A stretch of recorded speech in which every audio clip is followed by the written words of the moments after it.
Guys, this is Miss Sinclair with the start of our Industrialization is changing the world. Ask yourself, can I answer this? Do I know the answer? But today we're talking about new technology and labor. So our objective from topic 7.1 of the AP World History course description is looking at explaining how internal and external factors contributed to change in various states after 1900. So we start with this new power balance that has emerged, with Europe now being dominant and the United States following along. So technology has really transformed the world since the Industrial Revolution really got its start so long ago. We now have railroads crisscrossing the world. By 1850, every industrializing country began to build railroad lines. Railroad building in Britain, France, Germany, Canada, Russia, Japan, and the United States fueled tremendous expansion. So in the United States, it's going to be the more widespread railroad lines in the North that will help the North win the American Civil War, simply because the Union Army will be better able to resupply its troops, whereas the South was so much more agricultural, so much less industrialized, that they are going to find they're running out of soldiers and supplies very quickly. In the non industrialized world, railroads will be built by colonizers wherever they could be of value to business or government. So we're seeing railroads being built from the mines in South Africa to the port cities, but not exactly built in a way to better allow for the movement of people within the countries, to allow for the growth of native indigenous economies. Instead, we are still in the heights of new imperialism, with European colonizers exploiting the natural resources of their colonies. So, railroads, of course, are going to have this large environmental impact as they consume huge amounts of land and timber for ties and bridges. We see that railroad lines require the digging of tunnels, the use of dynamite. This is, of course, going to open up new land to agriculture, mining, and just other human exploitation of natural resources. Because before, if you couldn't reach the mine or the timber, well, yeah, there's a lot of resources there that you could cut down and destroy to sell, but hey, if you can't get to market, why bother with it? Now, all of a sudden, railroads means we can get it to market. So, old growth forests are being destroyed in the United States. Europe has basically gotten rid of all of its wild spaces. And so this is going to have a huge impact on the natural environment. We also see that steamships and telegraph lines are really the norm now. So technological developments increase the average size and speed of ocean-going vessels. So think Commodore Matthew Perry forcing open Tokyo to do trade with the Americans. The use of iron and then eventually steel for hulls, propellers, and more efficient engines will allow for these ships to go further, faster, and to carry more weight. Entrepreneurs begin to develop a form of organization known as the shipping line to make more efficient use of these large and expensive ships. So we are no longer in the age of the clipper ship, these large sailing ships with huge sails and how fast can you get around the world. But now we are shifting gears towards the large steamship. Now, these steamships are very slow, comparatively. They are going to be loud, and you still feel every swell of the wave. This isn't a cruise liner. On the other hand, steamships can continue to go even when the wind's not blowing. So they are steadier than sailboats. These shipping lines will drop submarine telegraph lines and use these submarine telegraph lines to coordinate the movements of their ships. So that means you could be in the middle of the Atlantic Ocean and find out what's happening in London and what's happening in New York. So this is huge.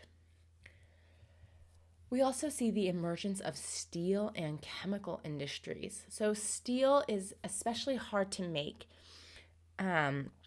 prior to the Industrial Revolution. Steel is a hard and elastic form of iron. So, iron is great, it's super strong, it's also super brittle. When it rusts, it cracks, it breaks. So, its use was somewhat limited because after a certain point, it became more of a liability than a benefit. Steel, on the other hand, did not have that brittleness that iron did. So prior to the 19th century, only small quantities of steel could be produced by skilled blacksmiths. So think samurai swords in Japan. However, we're going to see a series of inventions created that are going to make it possible to produce large quantities of steel at low cost. So think Andrew Carnegie in the United States. Think the Bessemer process. This will allow for tons of steel, literally tons of steel, to be produced, which will allow for the building of skyscrapers, which will allow for the rapid growth of railroads, railroad lines, steamships. I mean, think of all the things that metal is used for. This new, cheaper, better steel is going to change the way industry is done. We are also going to see that chemical industry is really transformed. So remember, first industrial revolution is really like the invention of the steam engine. Second industrial revolution is really all about chemicals. So chemicals previously were produced in small amounts in small workshops. One of the difficult things about industry prior to the Industrial Revolution is consistency, is this precision machining. So you could make a gear every day. Let's say you are really good at producing metal gears. And when you're working consistently, you can produce like 20 metal gears a day. Well, those gears are going to be generally the same size. However, if you were going to look at them with a microscope, not every single gear that you produce will be exactly the same to the millimeter, to the 10,000ths of a millimeter. Not anymore. Now with precision engineering and machining, you can be producing these gears, these devices that are exactly the same every single time. That also includes chemicals. So now you have this large scale manufacturing of chemicals, new synthetic dyes, other organic chemicals. So think of all the ways that chemicals are used to treat metals, fabrics, paints, all the different things that chemists do. Think about medicine and the oils and lubricants used in machines, right? This is huge. All right, we also see explosives. I mean, that's a part of the chemical industry that we don't often think of. So Alfred Nobel is going to invent dynamite. Now, dynamite's a big deal for a bunch of reasons. One, it's going to allow us to blow holes in mountains so we can dig tunnels for the trains. Two, it's going to be used in warfare. Anytime there's a new form of technology, you better believe it, that humans will be using it to kill each other. We're a violent creature. Alfred Nobel, in fact, feels so guilty about the way that his invention is used to inflict pain on his fellow human beings that he is going to devote much of his fortune to creating the Nobel Peace Prize. Yeah, same guy. And it's because he feels so guilty about the death and the violence that his invention has created. He wants to support those who are creating peace, who are innovators. So these explosives are going to have significant effects on civil engineering and the development of more powerful and more accurate firearms. So with the Crimean War, we are shifting towards the modern era, right? We're right around 1900. This is actually one of my favorite time periods to study because you can see the modern world as we know it today coming into existence, right? You look at the Victorian era and you're like, I see bits and pieces of what we talk about today in place there. Like, there's still dudes wearing suits. But so much of the Victorian era is so foreign. The gender relations, the racial relations, the layout of cities. I mean, think sort of Dickensian London, the poverty, the child labor. It still feels very far away from us. But now in 1900, we're having the creation of skyscrapers that are still in existence today. We have the emergence of names that we still recognize, that still impact the way we live our lives. So this industrial chemistry will allow for science and technology to interact on a daily basis. So this is really going to be the heyday for scientists. In Germany, you will have government-funded research and cooperation between universities and industries. So German chemical and explosive industries will be the most advanced in the world by the end of the 19th century. This is going to be important because at the end of the first decade of the 20th century, we will have the start of World War I. World War I is a fascinating war. It's a war that starts with horses and bayonets and ends with tanks and mustard gas, right? The Crimean War is a shift towards modern warfare when we realize, hey, maybe, a cavalry isn't that effective against a machine gun, but it still hasn't really sunk into the military leadership that you need a whole new way of doing warfare when you have weapons that are this deadly. So it's going to be German scientists, think of the company Bayer, like aspirin, that are really going to be at the forefront of some of this chemical engineering. Of course, you need to always think about the environmental impact of all of this engineering as well. The waste products from steel and chemical production are not being processed in any healthy ways. They're being dumped into the River Thames in London. They're being dumped into your nearest waterway. They're going into the air. London fog, it's a great drink. I'm a big fan of the London fog. But the reason why it's so legendary was because there were times, weeks even, when the London fog was so thick, you could not see where you were going. You could not see your hand in front of your face. That sounds like an exaggeration, but you have so much evidence talking about how polluted that city was. And it was from all of the industries. In fact, there was a dominant medical theory about why do people get sick that was known as the miasma theory. And the miasma theory is going to be a precursor to germ theory. And the miasma theory says we get sick because of bad air. We get sick because of the atmosphere around us. We are breathing in bad things. When things smell bad, we are breathing in things that are making us sick. And in some ways, they're not wrong, right? We do get sick because we breathe things in, whether it's pollution or whether it's viruses and bacteria. But just moving away from bad smelling stuff is not going to prevent you from getting sick if you never wash your hands. So again, this is a time period of shifting, of innovation. You are going to have Louis Pasteur at this time period emerging with his germ theory. You're going to have Joseph Lister emerging with his hygiene theory. Joseph Lister is going to be a British doctor. I believe he's actually from Scotland, but he's working in the UK. And he realizes that in these hospitals where people are working and doing surgery, everyone's dying. Think about the world of surgery prior to anesthesia. You just lay there while a guy cut into you and removed a tumor, your finger, your leg. And so the best possible surgeons, the surgeons who you respected the most, the surgeon you wanted operating on you, was the fastest guy. The guy who could get a limb off in 20 seconds. The guy who could make your pain as minimal as possible.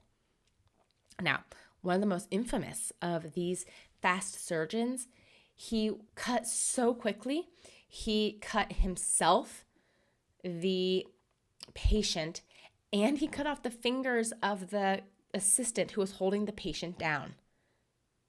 They all died. It's the only, I think maybe the surgeon survived, but it's one of the only surgeries that has a 200% mortality rate. Lister is going to be working in some of these London hospitals where everyone's terribly sick, they're terribly dying. And he's looking at the obstetric wards, so places where women were giving birth to children. Hospitals were known as places where you went to die, and so you didn't ideally give birth in a hospital like you would today. And he's realizing that wards where midwives, just women, took care of these pregnant mothers and the births had much higher rates of success than the wards where doctors worked. And he notices that the doctors go straight from the autopsy, where they're cutting up dead bodies who are infected with who knows what, to delivering these babies without washing their hands.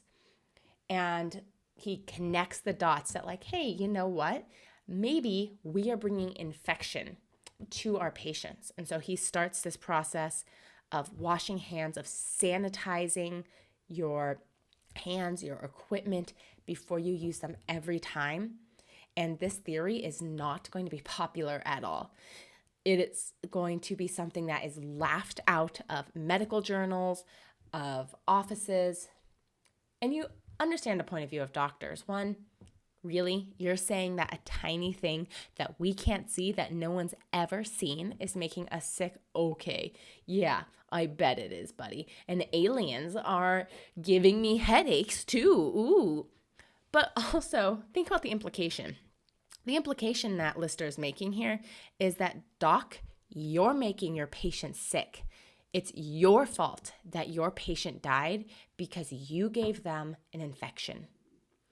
Oh, even the most humble doctor would find that a bitter pill to swallow. So, innovations all over the place, including electricity. Finally, we get to the pictures of the two gentlemen here on my slide. Lots of talking with very little movement on the slides. So, in the 1870s, inventors start to devise efficient generators that turn mechanical energy into electricity. We knew generally what electricity was for a long time, thanks Ben Franklin with the kite and the key, and you guys know that American myth. But how to use it? So you have Nikola Tesla, the handsome gentleman with the mustache, and then, of course, Thomas Edison. Thomas Edison is a charlatan in many ways. I am not a fan. I'm a big fan of Tesla. I mean, in part because Tesla's so handsome.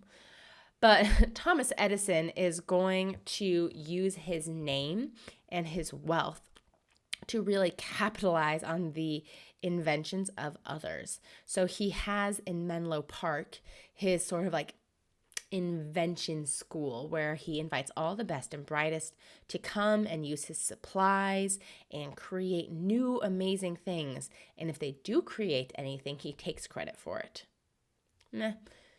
So both he and Tesla are working on this issue of electricity. And the problem with it is not generating it. They can pretty quickly figure out how to generate electricity. But the question is how to get that electricity from the generator to whatever you want to power. Light bulbs, street lights, streetcars, subways, electric motors. So one of the things that emerges is that over time and distance, you lose current. So if you have a generator 20 feet away from your machine, not a problem. If it's 20 miles, that's a huge problem. So how do you have the electricity go so far without losing so much of your power? Well, the answer is going to be AC. So alternating current. So you guys, I'm sure, I hope, recognize the name AC/DC, like the 1980s rock band. Well, they get the name from alternating current and direct current. So direct current was what was used before, and it was just let's send as much power as we can through these wires to get to where it needs to go. You lose a lot of current like that. Imagine it's a pipe with lots of holes in it. Alternating current means you sort of flip it back and forth. Imagine you are like flipping a magnet. back and forth. And in doing that, you manage to preserve a lot more of the power. There's a lot more to it. There's, I believe, don't quote me on this, but I'm willing to bet that there's a really good history of science on electricity. And there's a really goofy movie that just came out called the something war. It's about AC and DC. It looks dumb. But it's going to be alternating current that wins the day. All right. Electricity is going to be very appealing. 1, you don't need gas to light your streetlights. 2, you don't need horse-drawn vehicles, horse-drawn omnibuses to serve as public transportation, because now you can use electronically powered streetcars, you can use electronically powered lights. So this is going to reduce congestion and pollution in cities in a big way. So let's think a little bit about world trade and finance.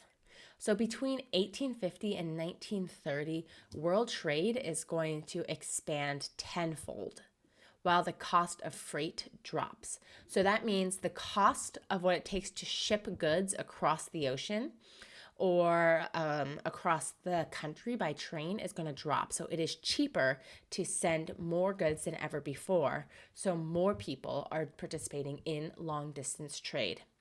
So cheap and heavy products such as agricultural goods, such as timber, raw materials, machinery, metal ores, minerals, they're now being shipped all over the world. And the growth of trade and close connections between the industrial economies of Western Europe and North America will bring greater prosperity to these areas. So that means life is good in Western Europe and North America. You are seeing the quality of life increase. You are seeing the emergence of these multimillionaires like John D. Rockefeller.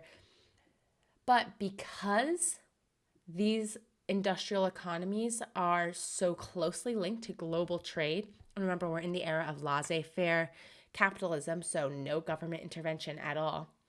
This means that these regions are also going to be more vulnerable to swings in the business cycle. So we see during this time period some really dramatic booms and busts with depressions, and at one point the American stock market is in a tailspin, and it's just JP Morgan who literally pours in his private fortune to stop the stock market from crashing. And he uses this moment, of course, to buy up lots of different industries on the cheap. But, thanks for not breaking the economy. One of the main causes of this growing interdependence was the financial power of Great Britain. So Great Britain is the most powerful state in the world. They are managing an empire that spans the globe. We see that they are still the industrial powerhouse of the world, that while the United States is still starting to be like, hey, we're relevant, they're really not. They are exerting themselves on the world stage with more attitude than backing.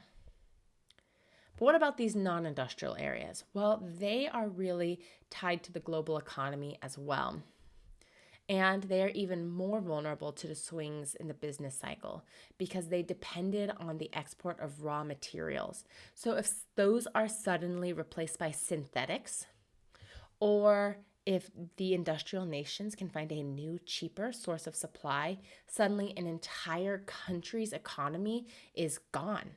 I mean, if you are completely basing your economy on the fact that Britain is buying your cotton and they can get cotton from somewhere else cheaper, what do you have to work with on the global stage? So if you took AP Human Geography last year, this would be a great time for you to make some connections to Wallerstein's world systems theory, where the core is always exploiting the periphery and the semi-periphery states do a little bit of both. Until 1913, the value of exports from tropical countries generally remained high, and the size of their populations remained moderate. So think about Latin America. During this time, we see American and European private companies buying up lots and lots of Latin American natural resources.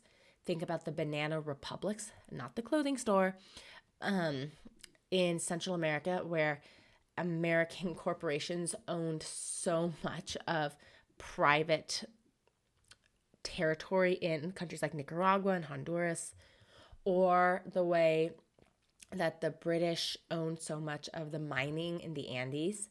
The caudillos who sold all these natural resources off to Europe and America didn't really care that what they were doing would be bad for their countries in the long run because it benefited them in the short term. So let's talk about some other scientific advancements. This is going to build on some things we've already talked about a little bit. So Charles Darwin is going to publish his book on the origin of species in 1859. And his theory of natural selection is going to be hugely controversial, but also influential in the long run. So he says that all current living species have evolved and adapted in order to survive. So it's all about survival of the fittest.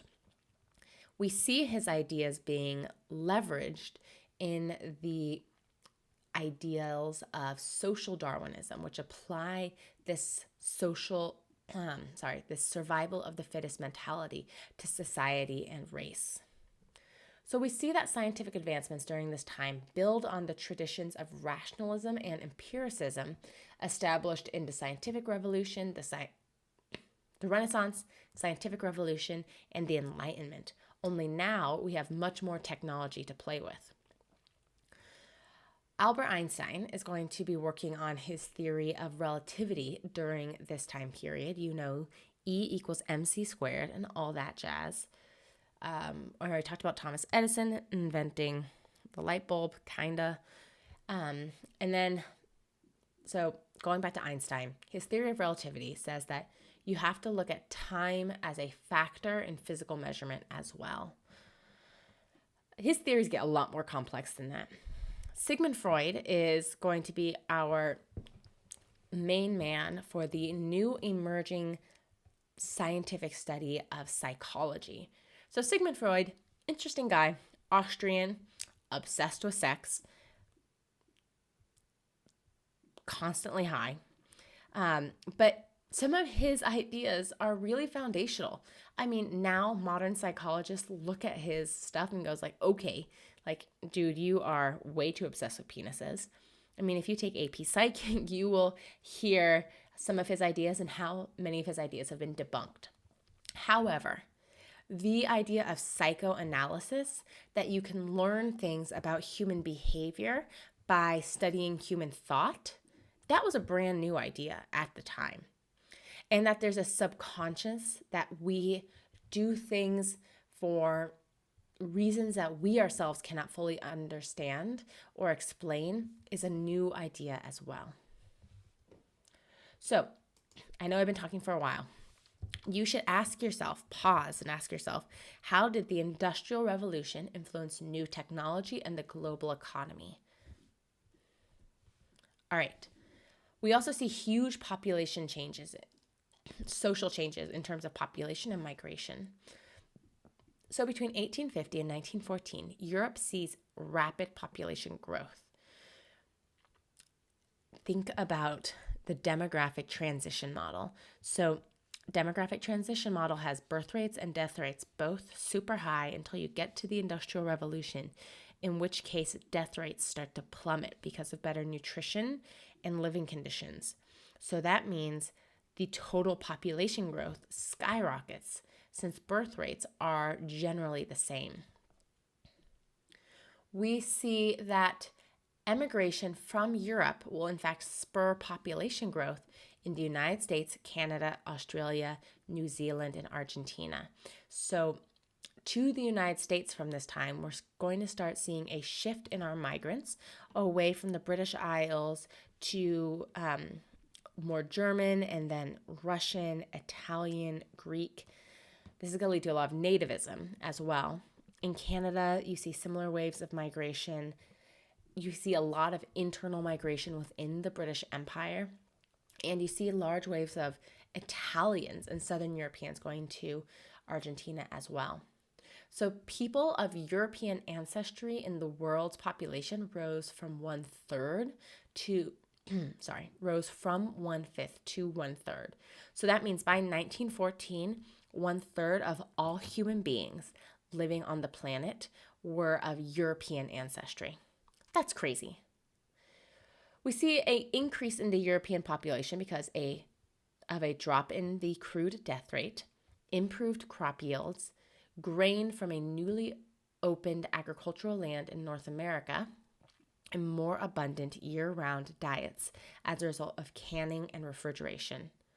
So that's one of the things that the railroads did. It meant that you can use all of this abundant farmland in the Great Plains of North America, think United States and Canada, grow all of this corn and grain, and then ship it to Europe.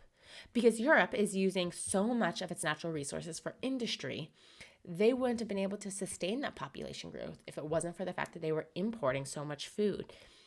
Grains from North America, beef from South America, in particular Argentina, and the fact that you can get beef from the Americas is because you now have refrigerated trains and ships. We also see Asians migrating in large numbers during this period, often as indentured servants to such areas as the Caribbean, Brazil, and California. So we see a large influx of Chinese migrants to California because of the Taiping Rebellion and Boxer Rebellion in China. So people are fleeing that violence. The United States is going to respond with the 1882 Chinese Exclusion Act. And then you see Indians, so people from India, working as indentured servants within the British Empire, traveling to their colonies in South America and the Caribbean to work. So this is the time of urbanization. This is the time of city growth. In the latter half of the 19th century, we see European, North American, and Japanese cities grow tremendously, both in terms of population and size. So, in the English Midlands, think like Birmingham, the German Ruhr, that's spelled R-U-H-R, and around Tokyo Bay, you see previously lots of small towns now growing and fusing into one another, creating new cities. So you have the emergence of these megalopolises. So these are cities that have emerged from lots of smaller urban centers merging together. So we also see changes in the character of urban life. The technologies available will change the quality of urban life for the rich.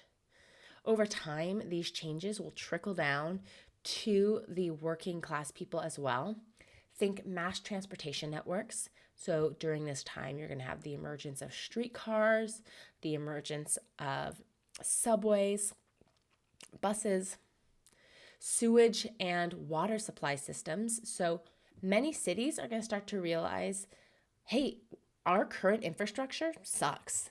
People are getting sick from cholera, especially in London. People are getting sick from this terrible air quality. People are being forced to live in tenement houses and they are not safe in case of fires. So we need to do something about it.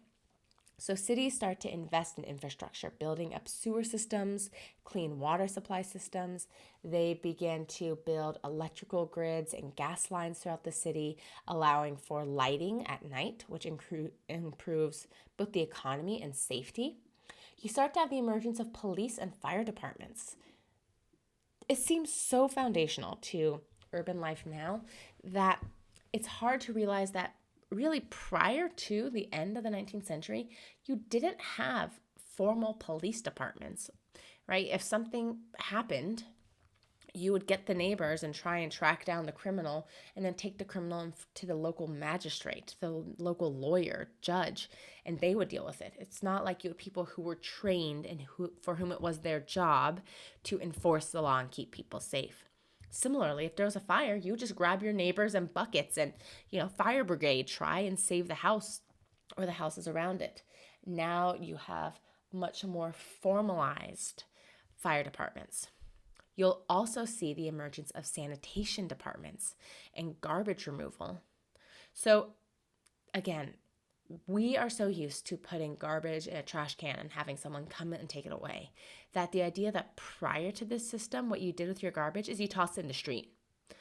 You tossed it in the street, and eventually it would go away because it'd be kicked down the road, it would decompose, the road would flood and it'd wash away.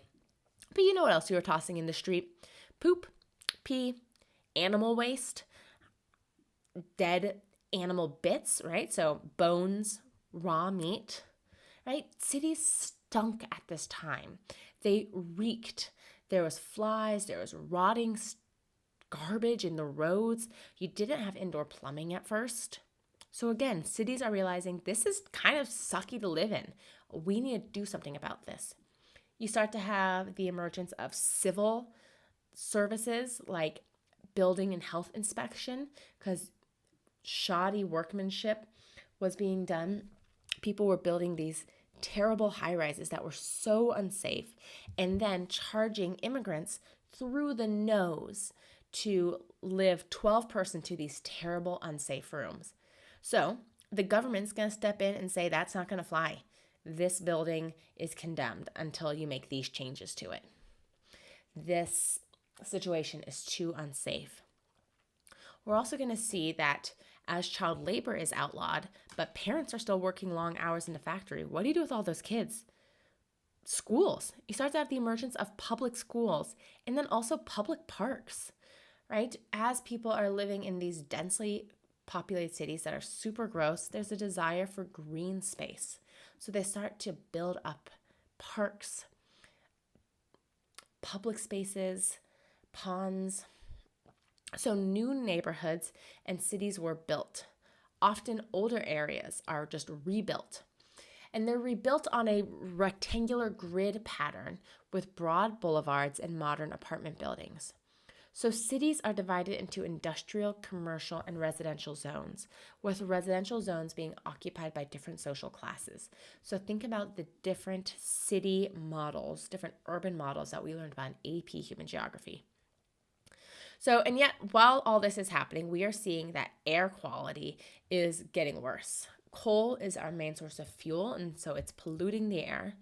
Waste from thousands of horses pulling carts and carriages lay stinking in the streets. So, on one hand, I think this time period is fascinating, and I would love to go back and visit it if I had a time machine. On the other hand, oh God, it would smell so bad because, along with all that, people are not bathing or brushing their teeth. Okay, let's talk about women a little bit. So, the Victorian age is named for Queen Victoria. Queen Victoria is an interesting lady. On one hand, she's really impressive. The fact that she ruled England for such a long time, that she did all this without a husband. She did this while in mourning.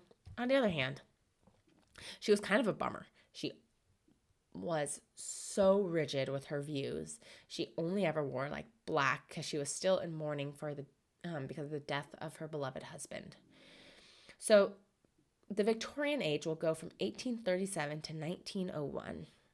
But we generally use that term to refer to society during the second half of the 19th century. It's going to be recognized for rigid moral standards and sharply differentiated roles for men and women, as well as middle and working class people.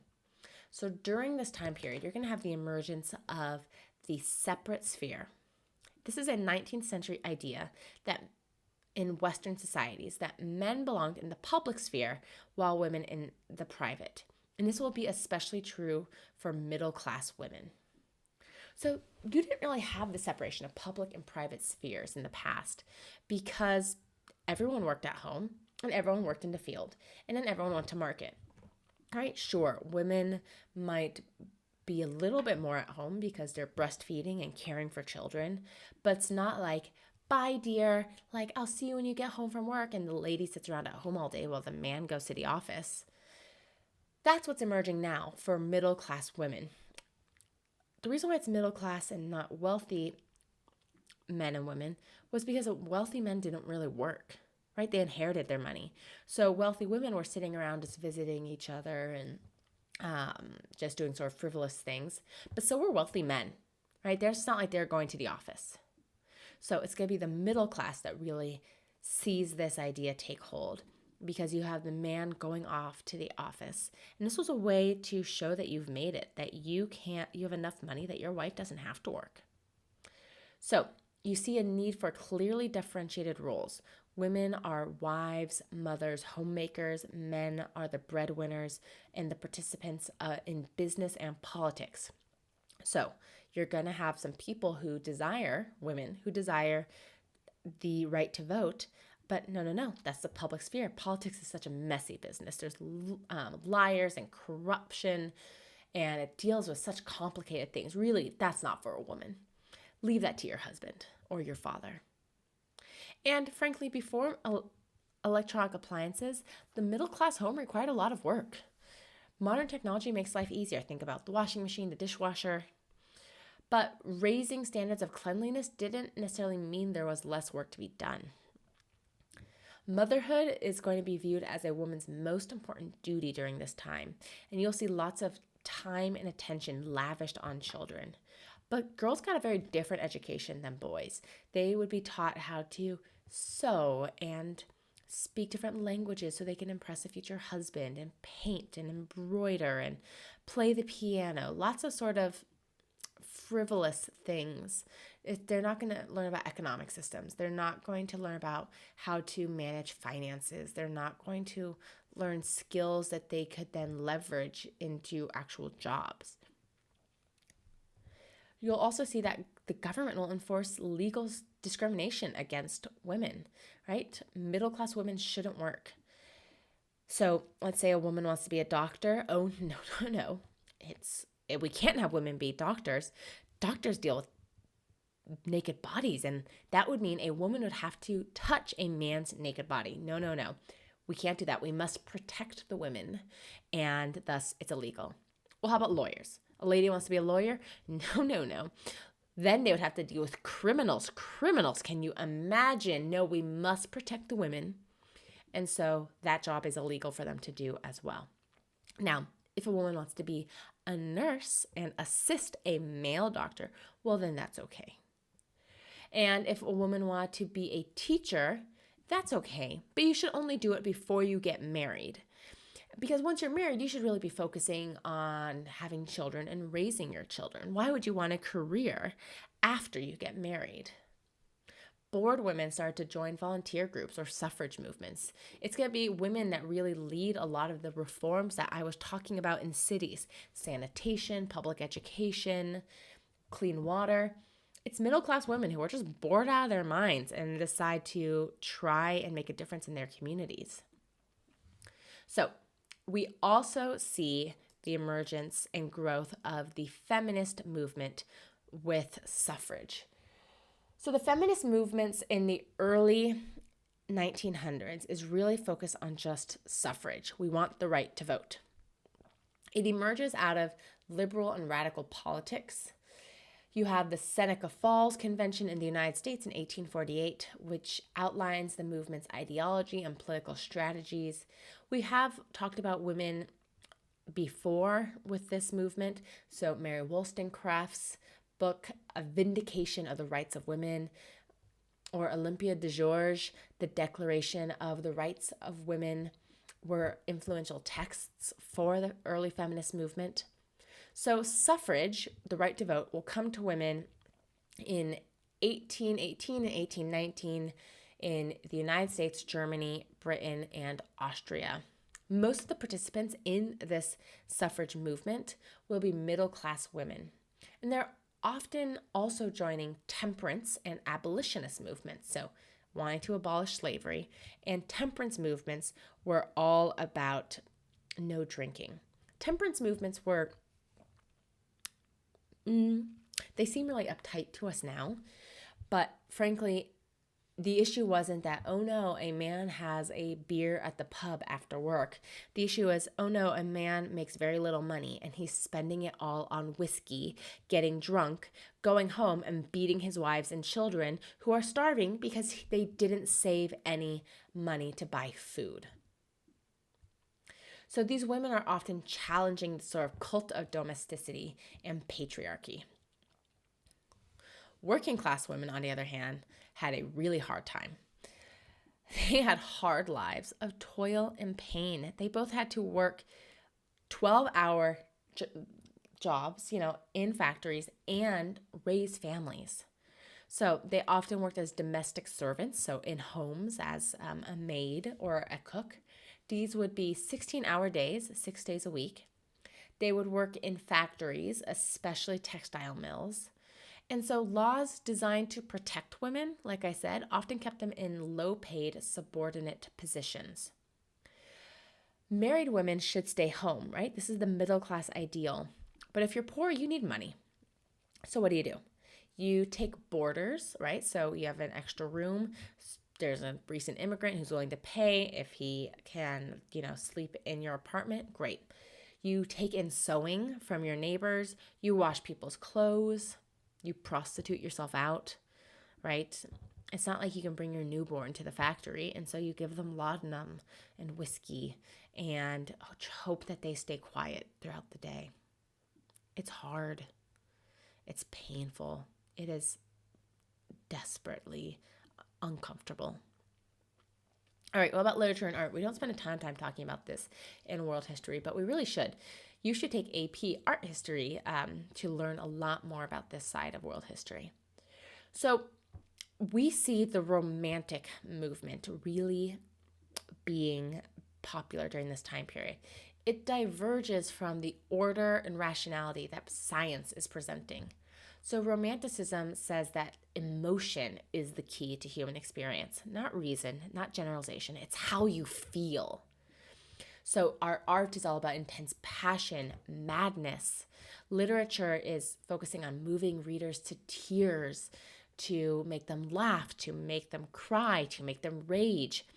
Think Frankenstein, think Byron, think The Hunchback of Notre Dame. Yet at the same time, we see the emergence of realism, focusing on the plight of the working class, accurate depictions of the ordinary world. So in art, you start to see paintings that show the ugliness of city life, the grittiness of laborers. And in literature, you have men like Charles Dickens writing about the misery in Victorian London. Okay, so again, I've been talking for a long time. I want you to think about what we learned about last unit. Maybe it was 2 units ago. Either way, you should know it. What are the main ideas of socialism? And what did Karl Marx say in the Communist Manifesto? We haven't really talked about this yet, but what do you already know about this topic? So, socialism and labor movements are going to be big during this time. Socialism is a political ideology originating in 1830s Europe that advocated for government protection of workers from the exploitation of property ownership and government owners of, a political ideology that originated in 1830s Europe that advocated for government protection of workers from the exploitation of property owners and the government ownership of industries. This is going to lead to the founding of socialist and labor political parties. So you see the exploitation of the worker in these factories, and people aren't going to take it, right? They're going to demand 8-hour days. They're going to demand better quality of life. And they're going to push back against laissez-faire capitalism, right? They're going to say, no, there is a place for the government in the economy, and it's to protect the worker. That's what socialism is really articulating. Karl Marx is going to build off that idea. So Karl Marx is a German journalist and philosopher and founder of the Marxist branch of socialism. So he's going to live in England for a little bit and see the effects of industrialization on workers. He publishes the Communist Manifesto in 1848. So that year should ring a bell to you because this is also the same year that you have all the revolutions of 1848. So this is a big year in Europe. Lots of new ideas, lots of changes. So this is the context in which he is publishing his ideas. He collaborates with Friedrich Engels and combined German philosophy, French revolutionary ideas, and knowledge of the British industrial working conditions. His Communist Manifesto is a new way of looking at history, right? So you might hear about like Marxist historians because this is a new lens at looking at the world. So he argues that history is a long series of conflicts between social classes. Businesses are getting larger and forming monopolies, and workers are suffering because of it. This conflict between the wealthy, between the bourgeoisie and the proletariat, the workers, will eventually lead to revolution and the overthrow of the bourgeoisie. So Marxism is all about class struggle.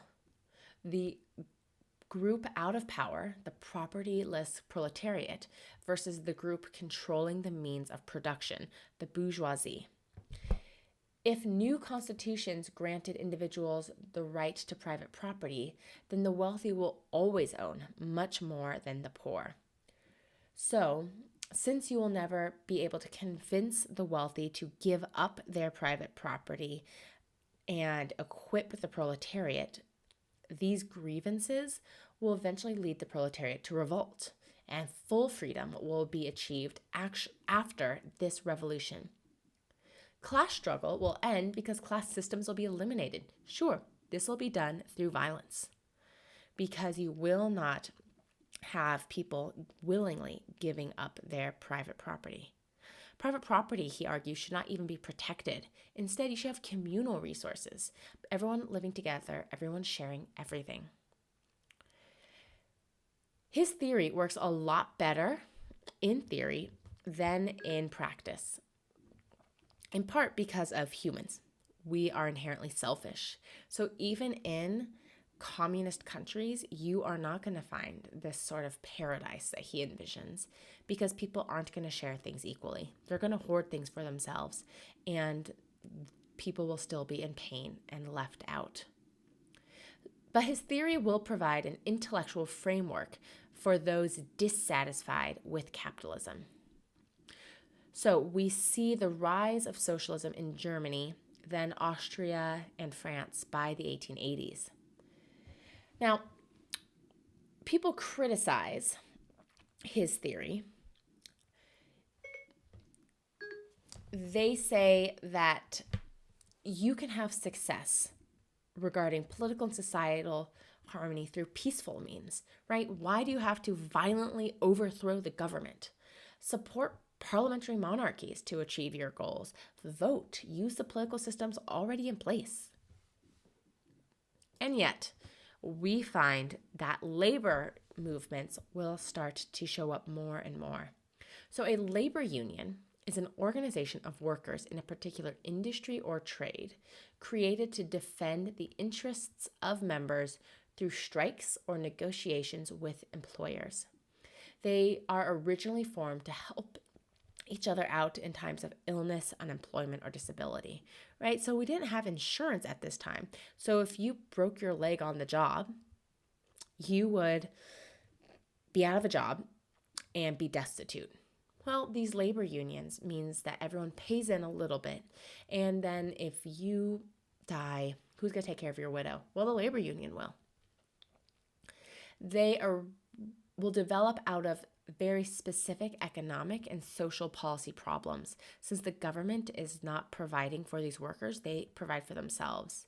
And they will help support disenfranchised workers. And yet governments view these labor unions with suspicion. So many governments will make it illegal to strike in the United States, in Britain, in Europe. But many of these laws will disappear in the 1850s. Workers want better wages, safer working conditions, insurance against illness, accidents, disability and old age pensions. So these labor movements start to create political parties. They start to use these political systems that are already in place. So they start to gain seats in government to implement their goals. Socialist politicians start to run and win votes. Now, the extreme end of all of this are anarchists. Anarchy is a desire for chaos. It's no government. So an anarchist is going to be a revolutionary who wants to abolish all private property and government, usually by violence, and replace this with free associations of groups.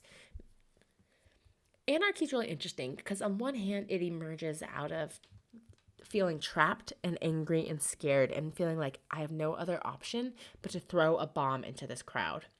On the other hand, it's a very intrinsically hopeful philosophy saying that if I destroy all of the order in this world, what will emerge will be kinder, will be gentler, will be more willing to share and support one another, which isn't necessarily true.